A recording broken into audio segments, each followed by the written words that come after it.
আমরা আগের ভিডিওতে কি করে কোনো অর্ধকোষের প্রমাণ বিজারণ বিভব বার করতে হয় সেটা দেখলাম। তবে সেখানে একটা জিনিস মাথায় রাখবে যে হাইড্রোজেনটাকে আমরা এখানে হাইড্রোজেন তড়িৎদ্বারটাকে অ্যানোড হিসেবে রেখেছি বা বাঁ দিকে রেখেছি মানে অ্যানোড হিসেবে কাজ করিয়েছি, বা ডান দিকে যেটা রেখেছি সেটা ক্যাথোড হিসেবে কাজ করিয়েছি। তার মানে কিন্তু এটা সবসময় নয় যে হাইড্রোজেনের সাপেক্ষে হাইড্রোজেনটা সবসময় এখানে জারিত হচ্ছে, অন্য যেটাই রাখছি সেটা সবসময় বিজারিত হচ্ছে, তা কিন্তু হয় না।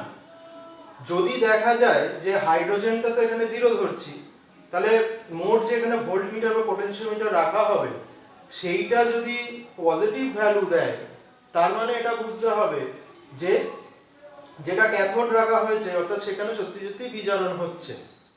আর যদি নেগেটিভ ভ্যালু দেয় তার মানে কিন্তু সেখানে বিজারণ হচ্ছে না, সেখানে জারণ হচ্ছে। কারণ জারণ হচ্ছে বলেই তার বিজারণ বিভবটা আলটিমেটলি নেগেটিভ হয়ে যাচ্ছে। কারণ এই সেলটা তো হয় জারণ বিভব নইলে বিজারণ বিভব। আমরা জারণ বিভব যেটা পাই সেটাকে মাইনাস করলেই বিজারণ বিভব পাবো। তার মানে ওখানে এই সেল মানে যেটা বিজারণ বিভব আমরা বার করছি নেগেটিভ, তার মানে অ্যাকচুয়ালি ওখানে কিন্তু ওটা জারণ বিক্রিয়া হয়েছে হাইড্রোজেনের সাপেক্ষে। তার মানে সবসময় এটা ম্যাটার করে না যে আমরা বাঁ দিকে হাইড্রোজেনকে রাখছি মানে হাইড্রোজেনই সবসময় জারণ হচ্ছে ডান দিকে, আর ডান দিকে যেটা রাখছি সেটা সবসময় বিজারণ হবে, সেটা ম্যাটার করে না। ম্যাটার করে যেটা যে বিক্রিয়াটা হচ্ছে দুটোর মধ্যে যার পোটেনশিয়াল বেশি সেই অনুসারে কোনোটা জারণ হবে কোনোটা বিজারণ হবে। সেটা অবশ্যই সলিউশন প্রেসার অসমোটিক প্রেসার আগে বলেছি, সেই অনুসারে কোনটা জারণ কোনটা বিজারণ হবে সেটা নির্ভর করে। তবে এখানে নির্ণয় করার জন্য সবসময় হাইড্রোজেনকে বাঁ দিকে রেখে অর্থাৎ অ্যানোড হিসাবে রেখে ডান দিকে ওটাকে ক্যাথোড হিসাবে রেখে করবো। কারণ আমাদের কনভেনশন বলে সবসময় বিজারণ বিভব হিসাবে নির্ণয় করো, তাই জন্য বিজারণ বিভব হিসাবে নির্ণয় করার জন্য আমরা ওটাকে সবসময় ডান দিকে রাখছি, তাই জন্য বিজারণ বিভব হিসাবে বের হচ্ছে।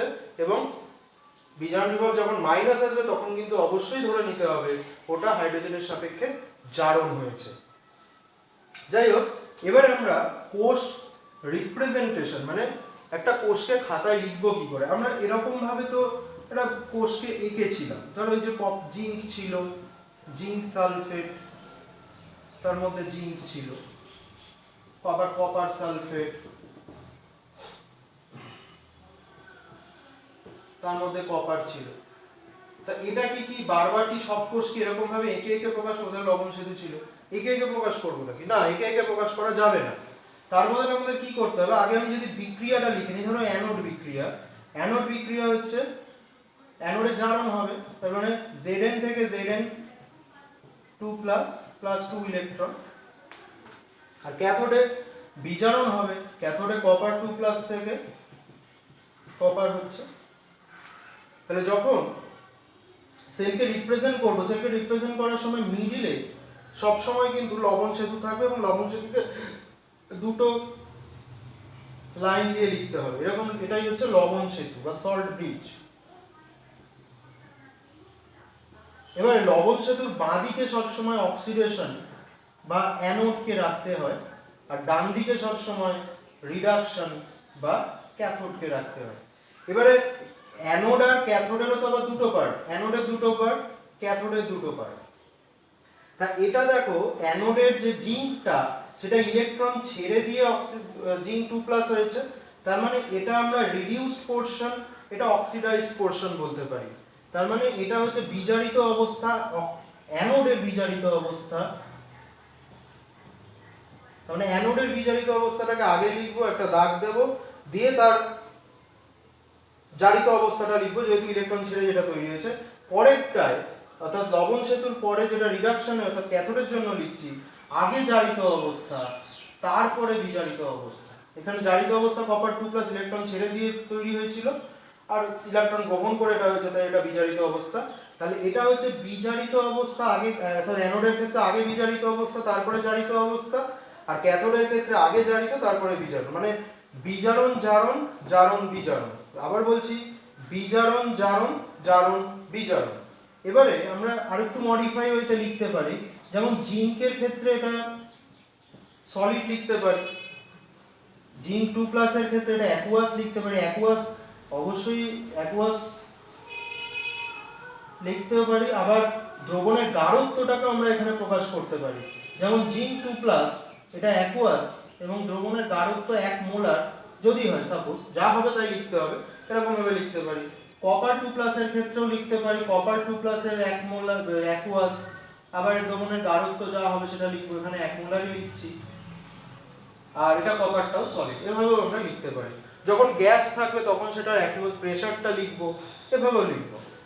আর যদি আমরা একটু আগে হাইড্রোজেন, স্ট্যান্ডার্ড হাইড্রোজেন ইলেকট্রোডকে প্রকাশ করেছিলাম, তা স্ট্যান্ডার্ড হাইড্রোজেন ইলেকট্রোডকে এইভাবে কিভাবে লেখা যাবে, এইভাবে প্রকাশ কিভাবে করব, ওখানে বিক্রিয়াটা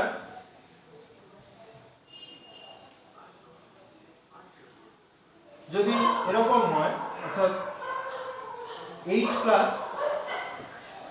ইলেকট্রন গ্রহণ করেছে, করে হাফ H2 হয়েছে, তাহলে এটা অ্যাকুয়াস আর এটা হচ্ছে হাইড্রোজেন গ্যাস।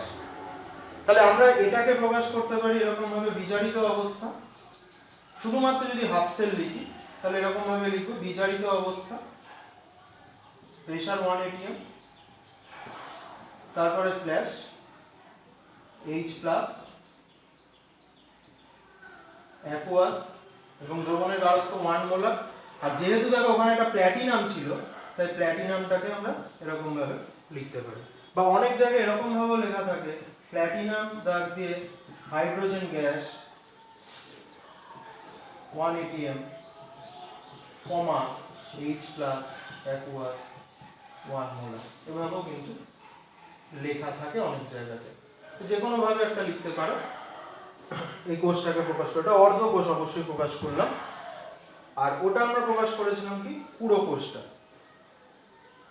এবারে যদি আরো কিছু কোষের কথা আমি বলি যেটা প্রকাশ করার, ধরো প্রকাশ করতে হবে, সাপোজ এরকম একটা বিক্রিয়া দিয়েছে,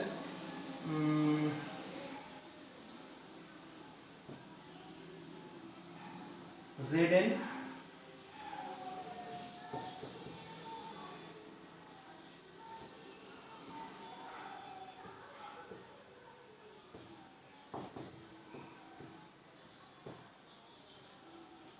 আচ্ছা, এখানে দেখে বোঝা যাচ্ছে কোনটা জারণ হচ্ছে কোনটা বিজারণ হচ্ছে, অবশ্যই বোঝা যাচ্ছে জিঙ্ক ইলেকট্রন ছেড়ে দিয়েছে তাই এটা জারণ, মানে এটা অক্সিডেশন, আর এখানে ইলেকট্রন, সরি এখানে দুটোই তো জারণ হয়ে গেছে, এটা 3+ থেকে অবশ্যই 2+ হবে, এটা বিজারণ, এটা বিজারণ হয়েছে, রিডাকশন।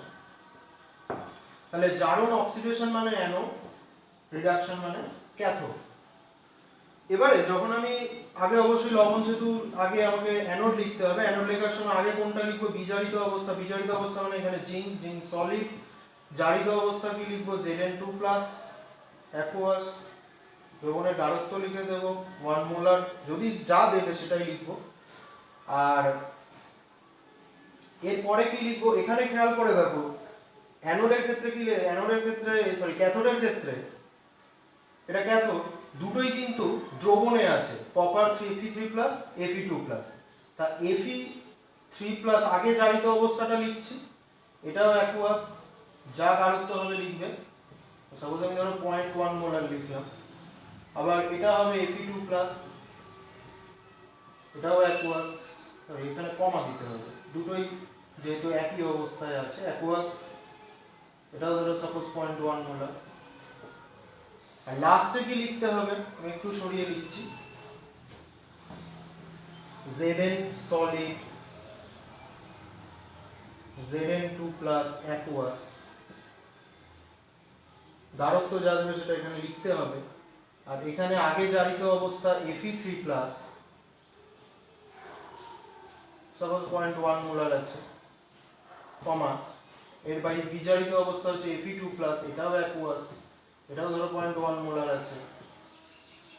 আর এখানে যেহেতু একটা সলিড ওয়্যার চাই, অবশ্যই ইনার্ট চাই, যেটা বিক্রিয়া করতে পারবে না, সেই ক্ষেত্রে হতে পারে প্ল্যাটিনাম, হতে পারে প্ল্যাটিনাম ইউজ করা যেতে পারে, অথবা অনেক ক্ষেত্রে কার্বনও ইউজ করা যায়, গ্রাফাইটও ইউজ করা যায়, কিছু কিছু ক্ষেত্রে প্ল্যাটিনাম ইউজ করা যায়, কিছু কিছু ক্ষেত্রে গ্রাফাইট। অবশ্যই ইনার্ট হতে হবে, বিক্রিয়া করা চলবে না দ্রবণের সাথে, এই ধরনের তড়িৎদ্বার ব্যবহার করতে হবে যখন আমরা কোষকে রিপ্রেজেন্ট করব।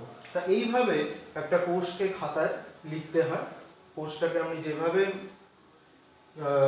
মানে কনস্ট্রাক্ট করি না কেন, আমি খাতায় লেখার সময় এই পদ্ধতিটা অবশ্যই মেনে চলতে হবে। আর একটা জিনিস মাথায় রাখবে, কোনটা পজিটিভ পার্ট কোনটা নেগেটিভ পার্ট। অ্যানোড হচ্ছে নেগেটিভ পার্ট, ক্যাথোড হচ্ছে positive part. Anode negative end, cathode positive end, এটা এরকমভাবে লেখা যায়। তবে এটা লেখে না সাধারণত, মাইনাস প্লাস, তো মনে রাখার জন্য এটা বললাম। তা এইভাবে একটা বিক্রিয়া থেকে আমরা কোষটাকে প্রকাশ করতে পারি।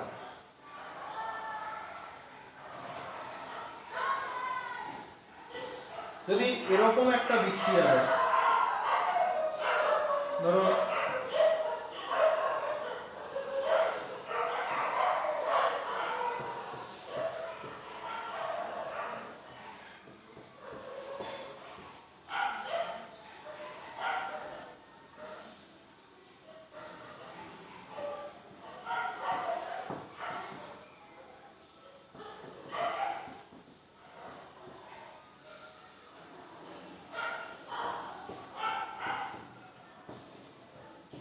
আচ্ছা, এখানে এটা দুটো অর্ধকোষ হিসাবে লিখেছি, পুরো অর্ধ বিক্রিয়া হিসাবে লিখেছি। পুরো বিক্রিয়াটা একসাথে করে, পুরো বিক্রিয়াটা করতে গেলে এখানে 5 আর 2 যে ইলেকট্রন আছে এটাকে ব্যালেন্স করতে হবে, কারণ এটাকে 5 দিয়ে গুণ করবে, এটা 2 দিয়ে গুণ করে যোগ করতে হবে, আর কিছু না। আমি জাস্ট হাফ রিঅ্যাকশন গুলোকে লিখেছি। এবারে এটাকে কোষ হিসাবে প্রকাশ করতে গেলে কিভাবে লিখবো?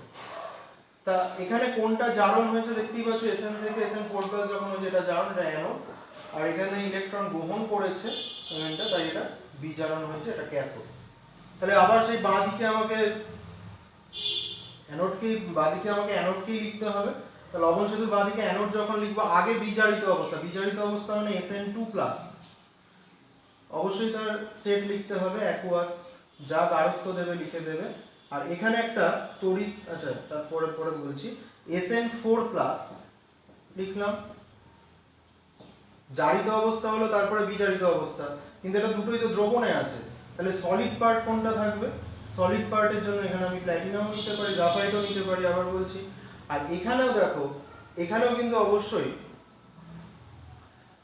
সবকটাই দ্রবণে আছে। MnO4- ও দ্রবণে আছে, MnO4-, এটাও অ্যাকুয়াস, H+ ও অ্যাকুয়াস, আবার Mn2+ ও অ্যাকুয়াস। যা যা আছে তখন আমি কমা কমা দিয়ে লিখে দিলাম। তারপরে যেটা সলিড আমার ইলেকট্রোড লাগবে সেটা প্ল্যাটিনাম দিলাম, বা গ্রাফাইটও দিতে পারি। আর H2ওটা কেন লিখলাম না, কারণ এখানে যে অ্যাকুয়াস রিপ্রেজেন্টেশন করা হয়েছে তার মানে কিন্তু এটা বুঝিয়ে গেছে জলীয় দ্রবণ। এবারে এখানে অ্যাকুয়াসের সাথে সাথে এখানে গাঢ়ত্বগুলো লিখে দেওয়া যেতে পারে, 0.1, 0.01, যা যা গাঢ়ত্ব দেবে সেগুলোই আমাকে লিখতে হবে, যা দেবে আমাকে লিখতে হবে সেটাই।